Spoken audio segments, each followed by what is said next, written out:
श्रीराम जय राम जय जय राम श्रीराम जय राम जय जय राम श्रीराम जय राम जय जय राम श्रीराम जय राम जय जय राम श्रीराम जय राम जय जय राम श्रीराम जय राम जय जय राम श्रीराम जय राम जय जय राम श्रीराम जय राम जय जय राम.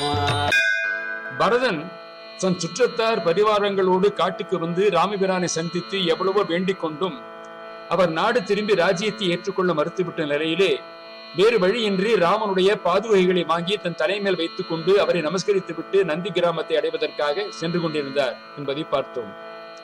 அதே நேரத்தில் ஆரண்யத்தில் ராமபிரான் தம்பி லட்சுமணனோடும் சீதா பிராட்டியோடும் தெற்கு நோக்கி பயணப்பட்டார்கள். அப்படி பயணப்பட்டு வெகு தூரம் நடந்து அத்திரி மகரிஷி வாழும் ஆசிரமத்தை அடைகிறார்கள். இந்த அத்திரி முனிவர் சப்த ரிஷிகளில் ஒருவர், காம வெகுளி மயக்கங்களை வென்றவர். தனது ஆசிரமத்தை நாடி வந்திருக்கும் இவர்கள் யார் என்று கேட்டறிந்த முனிவர் மிகவும் மகிழ்ச்சி அடைந்தார். அன்று ராம லட்சுமணர் சீதை ஆகியோர் அந்த முனிவருடனும் அவரது மனைவியான கற்பில் சிறந்த அனுசூயை என்பாரோடும் தங்கினார்கள். அனுசூயை என்றால் பொறாமையற்றவள் என்று பொருள். இந்த அனுசூயை தட்ச பிரஜாபதி என்பவரின் புதல்வியருள் ஒருத்தி என்றும், இவள் ஒருமுறை கங்கை நதியை பெருகச் செய்து நாட்டின் பஞ்சத்தை போக்கினாள் என்றும், 10,000 ஆண்டுகள் தபம் செய்து பெரும் பேறு பெற்றவள் என்றும், சீதையின் அருங்குணங்களைக் கண்டு புகழ்ந்து அவளுக்கு கற்பின் சிறப்பை உபதேசித்து என்றும் மாசுபடியாத பட்டாடைகளையும் நறுமணம் குன்றா கலவை சாந்தையும் என்றும் மாறா இளமை தோற்றத்தையும் வழங்கி ஆசீர்வதித்தாள் என்றும் வால்மீகி கூறுகிறார். அனுசூயை சீதைக்கு விஸ்வகர்மாவினால் உருவாக்கப்பட்ட திவ்ய மங்களகரமான 2 குண்டலங்கள், பொன்மயமான 2 பட்டாடைகள், பரிவள கலவை பூச்சி முதலியவற்றை விரும்பளித்தாள் என்று அத்தியாத்ம ராமாயணத்தில் வருகிறது.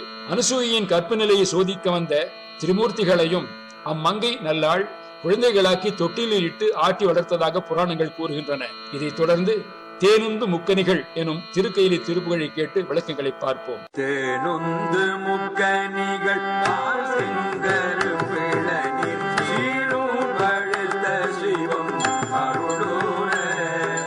தேனுந்து முக்கணிகள் செங்கரு பிளநீர் சீரும் பழுத்த சிவம் அருளூர தீதும் பிடித்த வினையேதும் பொடித்து விழ ஜீவன் சிவச்சொருவம் எனதேனே தீதும் பிடித்த வினையேதும் பொடித்து விழ ஜீவன் சிவச்சொருவம்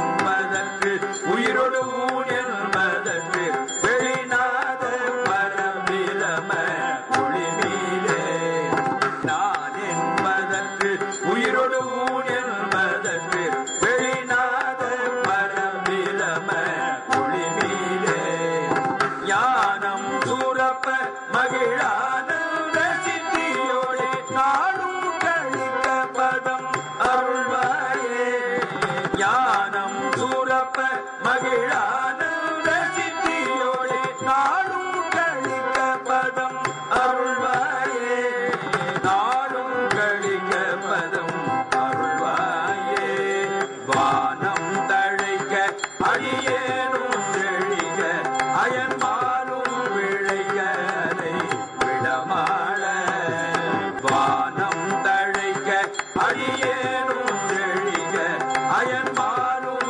விழைகளை விடமாள வாரும் கரத்த எமையாளும் தயவன் மழுமாகில் கரத்தனருள் முருகோயே வாரும் கரத்த எமையாளும் தயவன் மழுமாகில் கரத்தனருள் முருகோயே மானில் கரத்தனருள் முருகோனே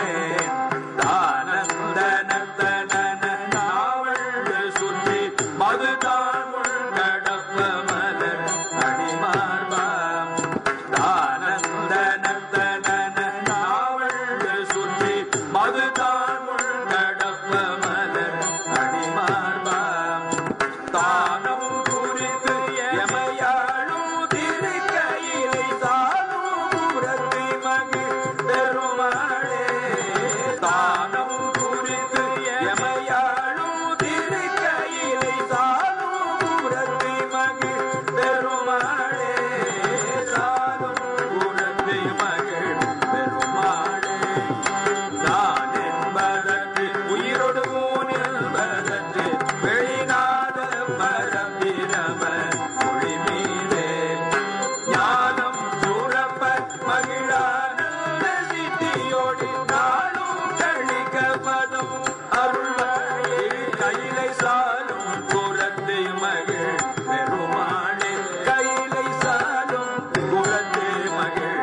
குறித்து எமை ஆளும் திரு கைலிசாலும் புறத்திமகள் பெருமாளுக்கு அரகரோகரம். முருகாசரணம். தேனது முக்கனிகள் திருப்புகழை கேட்டோம். விளக்கத்தை பார்ப்போம். சிவத்தியானத்தில் அனைத்தும் சிவமயம், எல்லாம் சிவன் செயல் எனும் உணர்வு கூடும் பொழுது உலக இன்பங்கள் கசந்து போகும். தன் அனுபவத்தை அருணகிரியார் கந்தர் அலங்காரத்தில் குமரனே மெய்யன்பினால் மெல்ல மெல்ல உள்ள உள்ள அரும்பும் தனிப்பரமானந்தம் தித்தித்தறிந்த அன்றே தித்தித்து அறிந்த அன்றே கரும்பும் துவர்த்து செந்தேனும் புளித்து அரக்கை ததுவே என்கிறார்.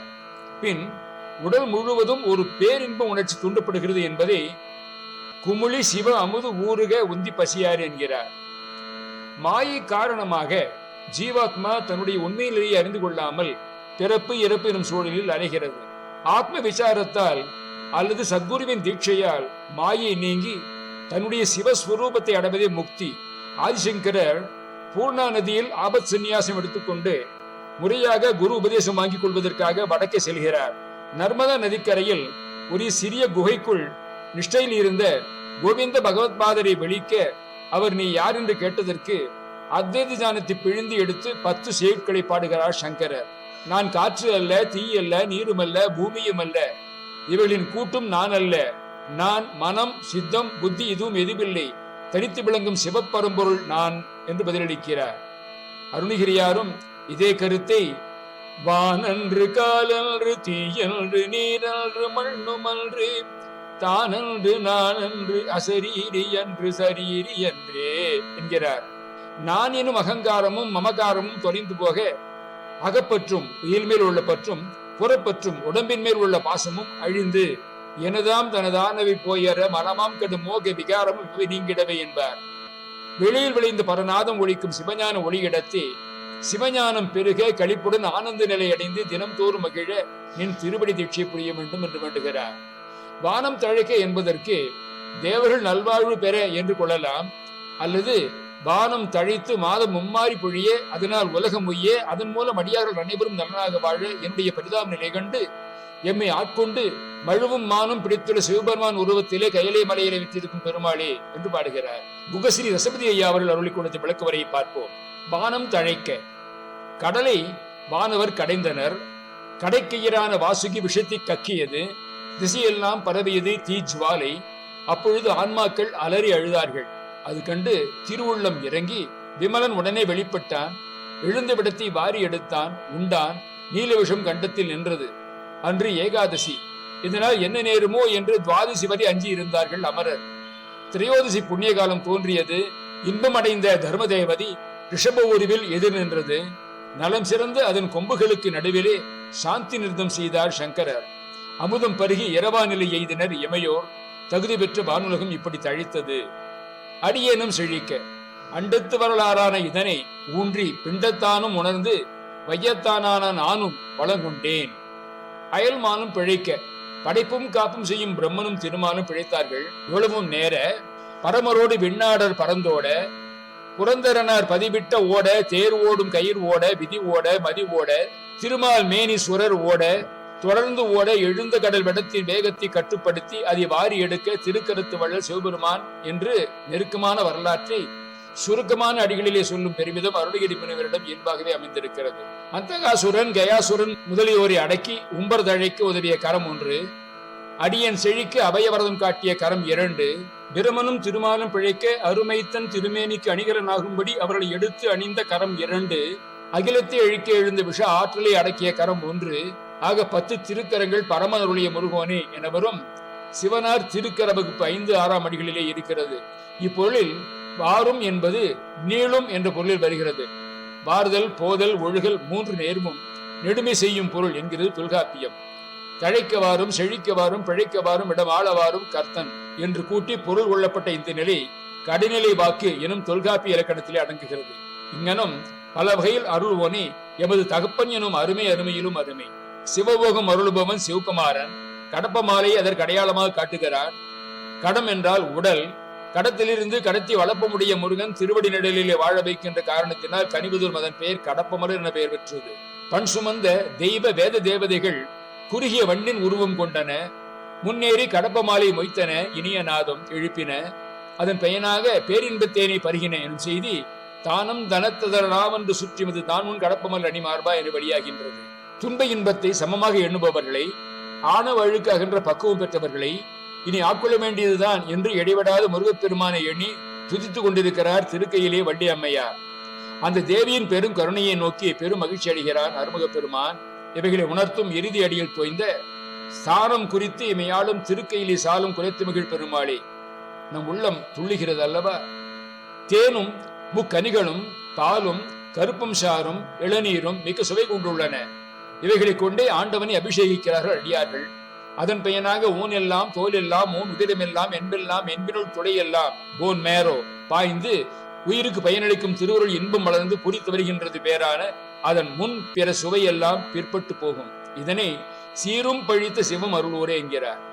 கனியினும் கட்டி கரும்பினும் பனிமலர் குழல் பாவை நல்லாளினும் தனிமுடி கவித்தாலும் அரசினும் இனிய தன்னை அடைந்தாருக்கு இடைமருதனே என்று தமிழ்மறை இங்கு நம் நினைவுக்கு வருகிறது. இந்த அனுபவத்தை தேனார் இன்னமுதமாய் தித்திக்கும் சிவபெருமான் என உள்ளம் உருக்கும் மணிவாசகரின் கூற்றையும் உணர்வோம். ஊற்று போல இன்பத் திருவருள் உதயமாக கண்மவினை அனைத்தும் அப்பொழுதே கால் சாயும். இதை அருளூர தீதும் பிடித்தவினை ஏதும் பொடித்துவிட என்பதில் பெற வைத்தார். முற்பிறவியிலே செய்த நல்வினையும் தீவினையும் இப்பிறவியிலே தடைபடாமல் வந்து இன்ப துன்பங்களை தருகின்றன. தீதும் என்பதில் நற்செயலோடு தீச்செயலும் கொண்ட வழக்குடைய இருவனையும் சாம்பலாக என்று பொருள் கொள்ளப்பெறுகிறது. அருள் பெருக வினை அழியும். அதன் பின் தத்துவமசி எனும் உபதேச சாதனை தத்து அது தொம் நீ அசி ஆகிறாய். சாதனையின் இறுதியிலே அகம் பிரம்மாஸ்மி எனும் அனுபவம் கைவல்யமாகும். அகம் நான், பிரம்ம பொருள், அஸ்மி ஆகிறேன். இந்த நிலையே ஜீவன் சிவஸ்வரூபம் என அறிவிக்கப்பெற்றது. சாதனை வளர வளர மகா வாக்கியத்தில் உள்ள அகம் என்பது மறையும். அது மறையவே பிராணம் என்னும் உயிர் ஊன்மயமான உடல் இவைகளின் அபிமானம் போகும். இவைகள் நான் என்பது அற்று உயிரோடு ஊன் என்பதும் அற்று என்ற அடிகளிலே வெளியாகின்றன. வெறும் ஓசை ஒலிகளுக்கு இடம் பூத ஆகாயம், இதற்கு சூக்ஷ்ம ஆகாயம், அதற்குள் குண ஆகாயம், அதற்கும் உள்ளே சுக ஆகாயம், அதனுள் இருக்கிறது காரண ஆகாயம், காரணத்துக்குள் பிரணவ ஆகாயம். நான் எனும் முனைப்பு அழிந்து தேகாபிமானம் தோய்ந்த நிலையிலே வெளியாகும். இதற்கு சிதாகாயம் ஞானாகாயம் என்று பெயர். இந்த ஆகாயத்தில் அபரநாதத்திற்கு அயலான பரநாதம் கேட்கும். பரபிரம ஜோதி எனும் மெய்ப்பொருள் பேருளையும் வித்தகமாகி அதனுள் விளையாடும். பூதாகாயத்தில் மின்னலும் இடியும் தோன்றி மறையும். அந்த இடியும் மின்னல்களும் ஞானாகாயத்தில் பரபிரம ஜோதியும் பரநாதமுமாக என்றும் நிலையாகி இப்படித்தான் இருக்கும் என்று நினைவை நம்முள் எழுப்புகின்றன. பரநாதம் கேட்டு பரஞ்சோதியை பார்த்த அளவிலே உயர்ந்த சிவஞானம் உதிக்கும். வர வர அந்த ஞானம் வளரும். பேரான சிவஞானம் பெருக பெருக அனிமா மகிமா லெகிமா முதலிய எண்வகை சித்திகளுக்கு அயலான சிறந்த பேரின்பம் சித்திக்கும். முருகா, நீர் சொன்ன ஒவ்வொன்றும் நிறைவேறி இறுதியில் உரைத்த ஆனந்த சித்தியில் என்றும் ஊன்றி இன்புற்றிருக்க உனது திருவடி தரிசனம் உதவி அருள் என்பார். வெளிநாதம் பரபிரம ஒளி மீதே ஞானம் சொரப்ப மகிழ் ஆனந்த சித்தியுடைய நாளும் கழிக்க பதமருள்வாயே என்று பரம அன்போடு பாடுகிறார். பதமருள்வாய் என்பதற்கு சிறந்த ஒரு மொழி உபதேசம் செய்தருள் என்றும் பொருள் கொள்ளலாம். ஊழி உணர்வார்கள் தங்கள் வினை தீர ஊனும் உயிருமாய் வளர்ந்து ஓசையுடன் வாழ்வு தந்த ஊதிமலை மீது கந்த பெருமாளை என்றும், வெளியே திரியும் ஞான யோகிகள் உளமே உரைதிருக்குமராய் என்றும், துரிய நிலையை கண்ட முத்தரைதையா கமலமதனில் விளையா நின்ற அற்புத சுபோத சுக சுய படிகம் என்ப பத்மபதம் என்றும், உததரிச என்ப புத்தமிர்த போக சுகமுதவும் அமலானந்தர் என வரும் திருப்புகழ் அடிகள் இங்கு நினைவுக்கு வருகின்றன. முருகோனே, கடப்பமலர் அணிமார்பா, பெருமாளே, சிவனருள் பெருக, அதனால் வினைகள் அழிய, அதன் பின் சிவயோக பாவனை சித்திக்க, அதனால் முனைப்பு அடங்க, தேகாபிமானம் தீர, ஞானாகாச பரநாத பரபிரம்ம ஜோதியை உணரும் சிவஞானம் உயர்ந்து எழ ஆனந்த முக்தி உண்டாக வேண்டும். அதில் இரண்டரை கிளந்து அடியன் இருக்க திருவடி தரிசனம் தந்துள்ள வேண்டும். பகுதியை ஓதும் பொழுது ஜீவன் ஒடுக்கம் பூத ஒடுக்கம் தேர ஒதுக்கும் பர ஞான தீப விளக்கம் காண எனக்கு உன் சீதள பத்மம் தருவாயே என் திருப்புகழ் நாதம் நினைவிலே புகுந்து நிறுத்தம் புரிகின்றதல்லவா. முருகா சரணம். குஹராமார்ப்பணமஸ்து.